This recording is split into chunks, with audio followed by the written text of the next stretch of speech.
El contexto geopolítico del conflicto en Ucrania. Historia, recursos estratégicos, posición geográfica. Las claves para entender la guerra. La madrugada de este jueves 24 de febrero, Rusia inicia su contraofensiva contra Ucrania. A continuación, en este video, vamos a mostrarles un poco la historia, el contexto y definitivamente los mapas que van a ayudarnos a comprender en detalle los orígenes de este conflicto. Acompáñenme, aquí empezamos sobre las razones detrás de la geopolítica del conflicto en Ucrania. El territorio de Europa Central, correspondiente a la Ucrania actual, fue habitado por tribus nómadas hace aproximadamente 7000 años, alrededor del 5000 a.C. El desarrollo de la agricultura permitió el asentamiento y la consolidación de la cultura Cucuteni-Trypillian sobre la franja noroccidental del Mar Negro a lo largo del río Dnipro. Sucesivos flujos migratorios provenientes de Asia Central, la meseta mediterránea y Anatolia, Turquía actual, dieron como resultado la expansión de los asentamientos, lo que favoreció el afianzamiento de la cultura Cucuteni-Trypillian, la cual se extendió por aproximadamente 1500 años entre 4500 y 3000 a.C. Paralelamente a la cultura Cucuteni, se desarrollaron diversas culturas neolíticas a lo largo y ancho de Europa entre los años 5000 y 2500 a.C. Diversas identidades lingüísticas influenciarían en la formación y consolidación de lenguas que conocemos hoy en Europa. Para el siglo V a.C., el territorio ucraniano sería primero habitado por colonias griegas para posteriormente dar lugar al reino de los ostrogodos, los cuales poseen ascendencia mongol y también de los hunos. Tras la desintegración del Imperio Romano de Occidente, a finales del siglo IV de nuestra era, empezaron las primeras migraciones de pueblos eslavos, quienes al principio se asentarían en Europa Central a lo largo de todo el siglo VI. Posteriormente, a partir de este primer núcleo central, las poblaciones eslavas migrarían hacia el resto de Europa. Ya adentrados en el siglo VIII, veríamos consolidarse las tres grandes familias eslavas. Por un lado, los eslavos occidentales, correspondientes a la Polonia, República Checa y Eslovaquia actuales. Por otro lado, los eslavos orientales, correspondientes a Bielorrusia, Ucrania, Rusia y países bálticos. Finalmente, los eslavos meridionales, correspondientes a partes de Bulgaria, Rumanía y lo que es la ex Yugoslavia. En el siglo IX, la Ucrania actual, junto con territorios de Bielorrusia, países bálticos y Rusia, formarían una confederación de tribus eslavas que denominarían la Rus de Kiev. Durante 3 siglos, la Rus de Kiev fue la nación más importante de Europa, además de ser la más grande territorialmente. El apogeo de la Rus de Kiev llegaría aproximadamente en el año 2015. Sin embargo, a partir de ese momento, comenzaría una progresiva desintegración hasta que su territorio pasó a ser conquistado por el Imperio Mongol y la dinastía Khan. Ya adentrados en el siglo XV, el territorio de Ucrania sería invadido por la Horda Dorada de los tártaros. Al poco tiempo, y después de la captura de Constantinopla por Mehmed II, el territorio ucraniano sería invadido por el nuevo Imperio Otomano. Tras múltiples guerras y acuerdos de paz durante el siglo XVII, Ucrania pasaría a formar parte del Reino de Polonia en primer lugar, y posteriormente, tras la firma de los acuerdos de Andrusovo, Ucrania pasó a ser parte del Ducado de Lituania. Finalmente, a mediados del siglo XVIII, Kiev sería invadida por el Imperio ruso en 1765. Como podemos ver, el territorio ucraniano se convirtió en un verdadero mosaico de poblaciones rusas, polacas y lituanas. Paralelamente, el Imperio ruso comenzó a expandirse hacia Oriente sobre todo el continente asiático, conquistando los Urales, Siberia, la cadena de los Caucasios y toda la meseta aledaña al mar Caspio. A partir de ese momento y hasta el inicio de la Primera Guerra Mundial, Ucrania estuvo ocupada por el Imperio Ruso de los Romanov. Tras la revolución bolchevique a finales de 1917, Rusia saldría del conflicto mundial. Sin embargo, en 1918 firmaría junto con las potencias centrales de Alemania y el Imperio Austrohúngaro los acuerdos de Brest-Litovsk. Dichos acuerdos tenían como objetivo el reparto territorial en Europa del Este tras concluir el conflicto mundial. Rusia cedería parte de su territorio correspondiente a la franja oriental de los países bálticos y Ucrania en favor de Alemania y el Imperio Austrohúngaro. Igualmente, estos acuerdos determinaban la independencia de Finlandia, imponiendo a Rusia dejar de lado sus ambiciones de conquistar el país escandinavo. En los hechos, y tras la derrota de las potencias centrales en el conflicto mundial, los acuerdos de Brest-Litovsk quedaron como letra muerta y jamás llegaron a concretarse. De haber sido así, y en el supuesto de que las potencias centrales hubiesen ganado la guerra, Ucrania habría pasado a ser parte integrante del Imperio Austrohúngaro y Polonia, junto con los países bálticos, habría pasado a ser parte integrante de Alemania. Si bien los acuerdos de Brest-Litovsk jamás fueron alcanzados, estos dibujaban de manera precisa los límites de las nuevas naciones, y para el caso ucraniano se corresponden bastante con sus fronteras actuales. Sin embargo, como sabemos bien, Inglaterra y Francia ganarían la Primera Guerra Mundial. Esto daría lugar a un nuevo mapa en Europa. Alemania se vería dividida en dos a través del corredor de Danzig, que le daba un acceso al mar a Polonia. El Imperio Austrohúngaro dejaría de existir, dando lugar a tres nuevos países: Austria, Hungría y Checoslovaquia. Lo propio con el Imperio Otomano, que daría lugar a Turquía. Pero lo más importante, Ucrania sería un país independiente por vez primera, gracias en parte a Lenin y los bolcheviques que reconocieron su autonomía. No obstante, la vida del nuevo Estado ucraniano sería efímera y solo duró 4 años. En 1923, tras la creación de la Unión Soviética, esta pasaría a anexarse a su territorio a toda Ucrania. Para el año 1939, y previo al inicio de la Segunda Guerra Mundial, el mapa de Europa se vería ligeramente modificado.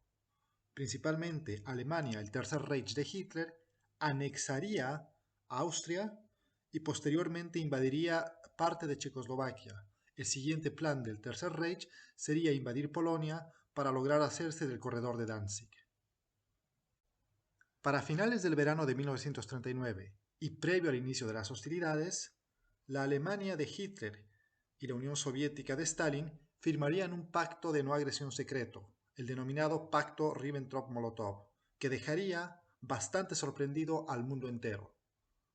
El 1 de septiembre de 1939, Alemania inicia la Segunda Guerra Mundial atacando a Polonia, y 2 semanas más tarde el mundo sabría la verdadera razón del pacto, puesto que la Unión Soviética haría lo propio atacando a Polonia, esta vez desde el este. Así, el pacto determinó la división de Polonia en dos, una parte para Alemania y otra parte para la Unión Soviética.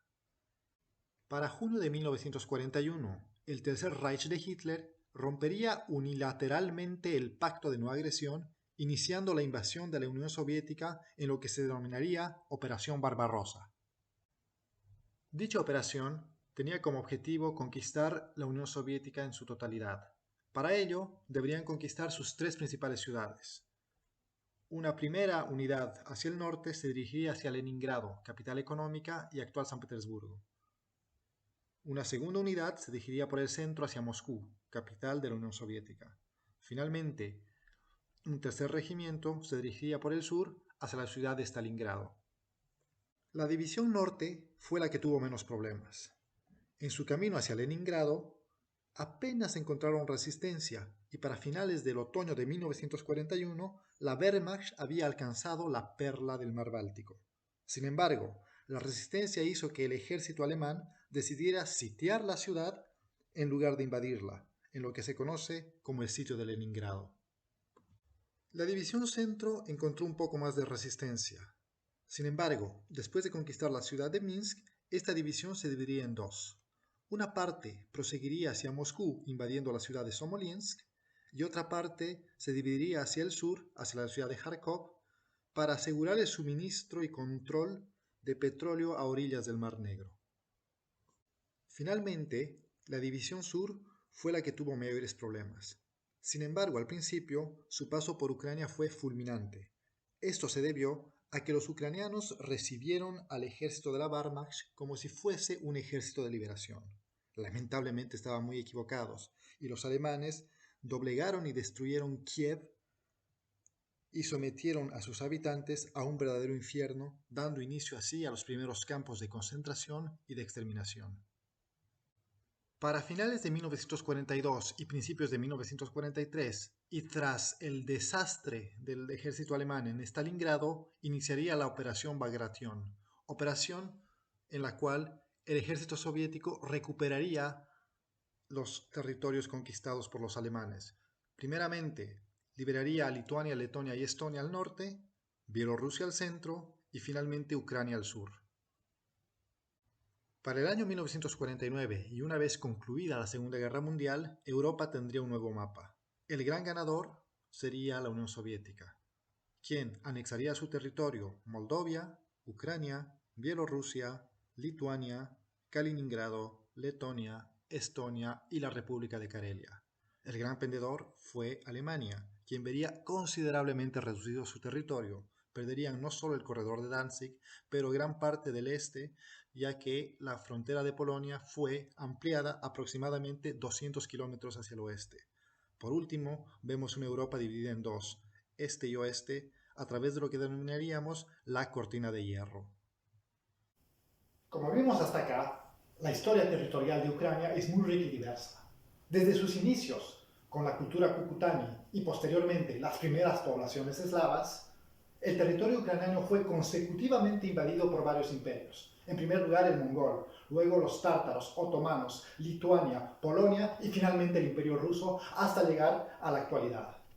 Comprender toda esta historia y este mosaico étnico y lingüístico es fundamental para comprender el conflicto actual. Como acabamos de analizar, la historia del territorio ucraniano es bastante compleja.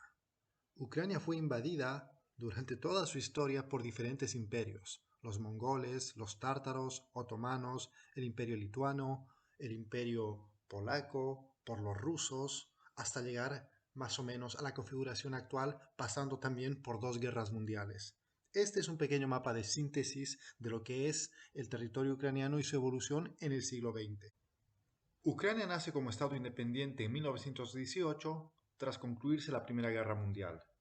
Sin embargo, su independencia fue muy corta y duró tan solo 4 años, puesto que la Unión Soviética en 1922 se anexaría a toda Ucrania a su territorio. Por otro lado, Ucrania gana territorios a Polonia, producto del tratado Ribbentrop-Molotov firmado con la Alemania nazi, e igualmente gana territorios sobre Checoslovaquia y Rumania tras diferentes batallas y acuerdos durante la Segunda Guerra Mundial. A continuación, analizaremos a Ucrania desde el punto de vista de sus recursos humanos y sobre todo sus recursos geoestratégicos y sus recursos naturales. En este conflicto es muy difícil posicionarse de un lado o de otro. Todos estos elementos espero que sirvan a una comprensión mayor de este conflicto. Ahora que tenemos claro el contexto histórico y la evolución territorial del territorio ucraniano, a continuación pasaremos a analizar las causas del conflicto, siendo la primera la situación geográfica estratégica de Ucrania. Ucrania se sitúa en la zona directa de influencia rusa hacia el oeste. Permite además a Rusia tener un acceso directo hacia Europa, evitando pasar por la cadena de los Urales o la cadena de los Caucasios entre el Mar Negro y el Mar Caspio. Es además un territorio que hace de nexo entre Rusia, Europa y Oriente Medio. Al interior de Europa, Ucrania es el territorio más extenso territorialmente y comparte con Rusia la frontera más larga. Finalmente, Ucrania controla la franja norte del Mar Negro, lo que representa la salida histórica de Rusia hacia el mar. Ucrania posee entonces una situación geográfica estratégica no solo para Rusia, pero al interior de toda Europa. Una segunda causa de conflicto, y quizás la más importante, sean los recursos naturales y energéticos de Ucrania. A nivel global, Ucrania representa tan solo el 0.3% del total de la Tierra. Sin embargo, en su territorio encontramos 5% del total de recursos minerales mundiales. Esto equivale al 97.5% de minerales conocidos, es decir, 117 de 120. Ucrania posee el 10% de yacimientos mundiales de hierro, el 6.3% de yacimientos mundiales de titanio, el 12% de reservas mundiales de manganeso, el 20% de la producción mundial de grafito y es el séptimo productor mundial de uranio. Pero es que Ucrania no es solamente una mina de oro en cuanto a recursos minerales, sino también en cuanto a recursos agroindustriales. El 60% de su territorio es cultivable y es por eso que es conocida como el granero de Europa. En términos generales, es el primer exportador mundial de aceite de girasol, el cuarto productor mundial de cebada y de centeno, el quinto productor mundial de maíz y cuarto productor mundial de trigo, el tercer productor mundial de papas y el quinto productor mundial de abejas.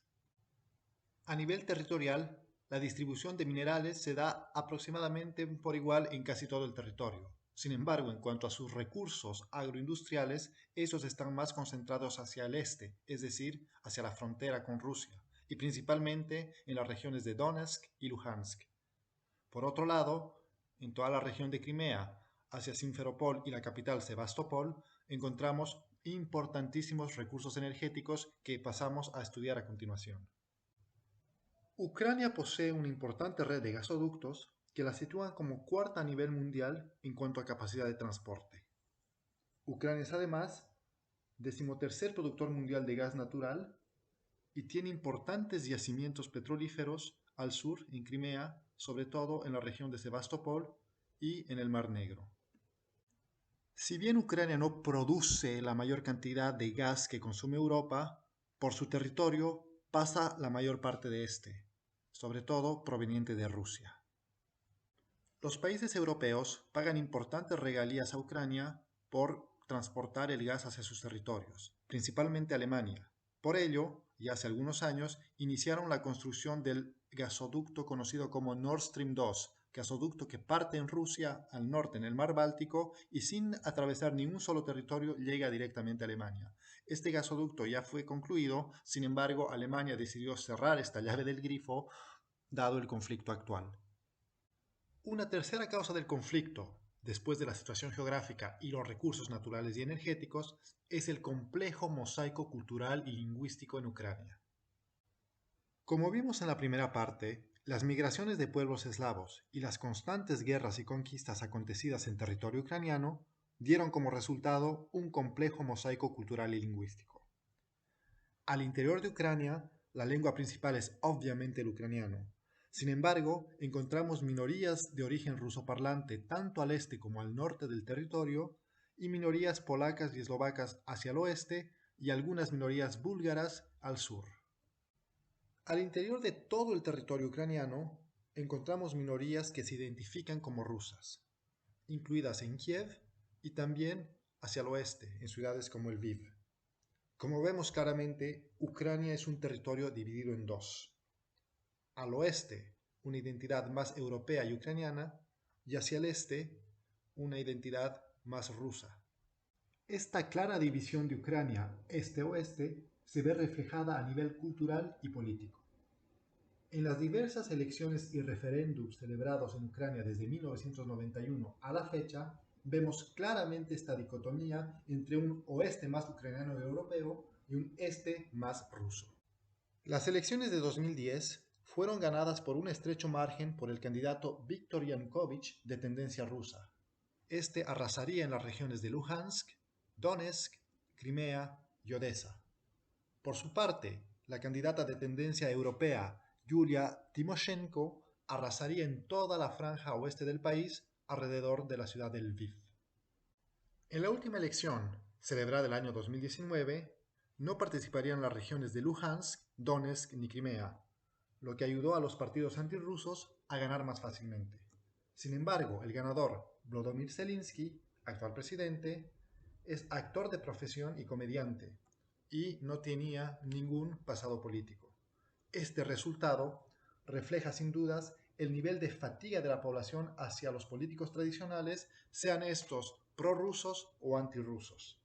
Aunque en los hechos, sin embargo, Zelensky es abiertamente antirruso.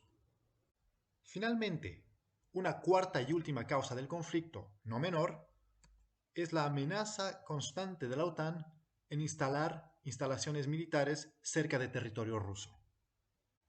La organización militar del Tratado del Atlántico Norte está compuesta el día de hoy por 30 países miembros, la mayoría de ellos al interior de Europa.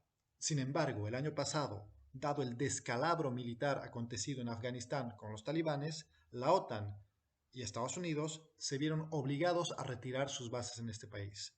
Igualmente, países como Turkmenistán, Kirguistán y Tayikistán no les son forzosamente favorables a los intereses norteamericanos ni de la OTAN y es probable que en los próximos años también ocurra un abandono de sus bases aquí.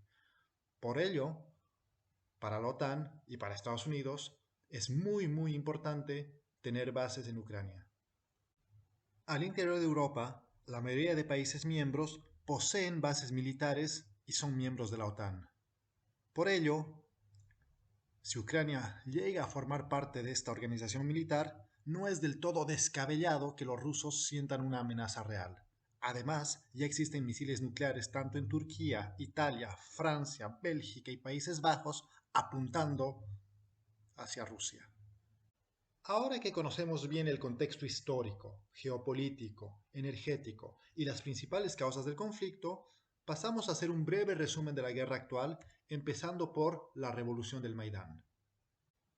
En noviembre de 2013, y tras la suspensión de la firma de acuerdos de asociación con la Unión Europea y la OTAN, estalla en Kiev el Euromaidán.